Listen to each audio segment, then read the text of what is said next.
Inception is on Netflix. Newish? Probably not. Theory after rewatching. I mean, at this point, I highly doubt any theory is truly new, but it sort of combines two prominent theories.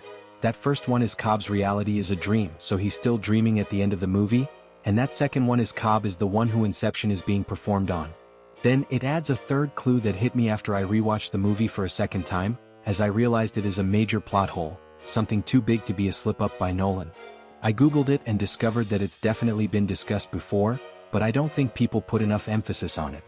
I've seen people acknowledge it and then kind of dismiss it as reading too far into the movie or something. This clue is that the top totem is a paradox and doesn't work properly. I explain more below. Here's a quick outline of the theory. Maybe some others can help me flesh it out or disprove it, but I wanted to get my ideas down before I forgot them or confused myself more. Cobb is the one stuck in a dream. When Mal killed herself, she actually woke up in reality. Cobb is essentially stuck in a coma state in the real world, where Mal and others are continuously entering his dream and trying to figure out how to convince Cobb he's still dreaming and wake him back to reality.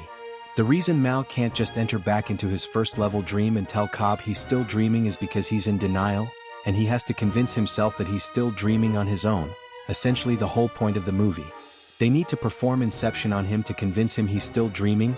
They can't just tell him outright for it to work. Cobb is the one who got lost in his dream. He purposely forgot his actual totem and made up the intricate backstory about taking Mal's totem, the top, so he can fool himself into believing his dream, first level, is a reality. The biggest support for this is because the top totem and its quirk is a plot hole.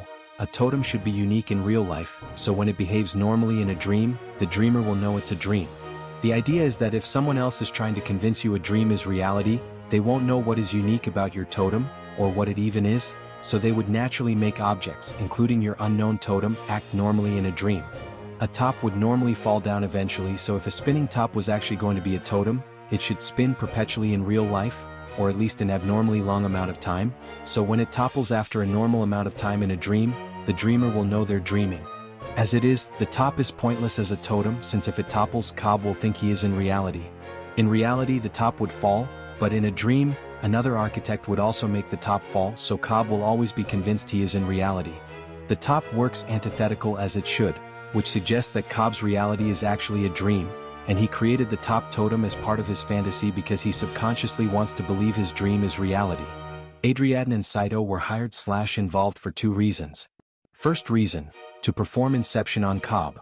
The group performs Inception on Cobb in, potentially, two ways. The first idea they need to incept is the idea of Inception itself. Almost too meta. Cobb ultimately believes he's the one that discovered the possibility of Inception, but the idea is planted when people around him begin asking if it's even possible. The second idea to be incepted is the whole "do you want to become an old man, filled with regret, waiting to die alone?" question.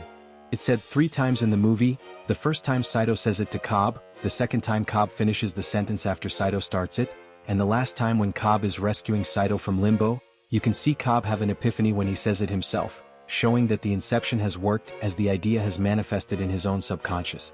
This idea helps Cobb overcome his fake guilt for killing his wife. If he can't overcome this guilt, he will never be able to wake up from his fantasy. Second reason, to extract information from Cobb's mind, they need to figure out how his fake totem works. If the whole backstory about how he took Mal's totem etc. is part of his intricate fantasy, no one, including real-life Mal, would know the mechanics. Once they know how the totem works, they might be able to convince Cobb that he's still dreaming. Adrian gets Cobb to reveal his totem and its quirk. This is the extraction succeeding. The end of the movie, when Cobb spins the top, is the first time he spins the top in his first-level dream state, what Cobb is convinced is reality, after Adrian finds out what his totem is and how it works. If Cobb had kept looking at his top, he would have seen that it keeps spinning because Adrian could have incorporated it into the dream architecture. However, after moving on from the guilt of Mal's death, he no longer cares and just wants to spend time with his kids. He already grew old and lived a life with Mal, now he wants to live a life with his kids. He may have his doubts if this is reality or not, but he would rather not know, since he believes it's not worth the risk if he's wrong, because if he's convinced he's dreaming and it's reality, he will die if he kills himself. However, if he accepts his current state as reality, it doesn't matter because we'll be together, meaning Cobb and his kids. Alternatively, maybe he just couldn't wait to go say hi to his kids, comes back a couple minutes later to see the top is still spinning, realizes he was dreaming all along, and kills himself to go back to reality. Kidding. The end. Comment below your own thoughts. Choose here your next story. Thank you so much for watching. If you really like it, then just simply like the video. If you don't, then let me know in the comment why you did not, so I can improve the quality. Subscribe, curious listener, to motivate me so I can create more content for you guys. See you in the next one.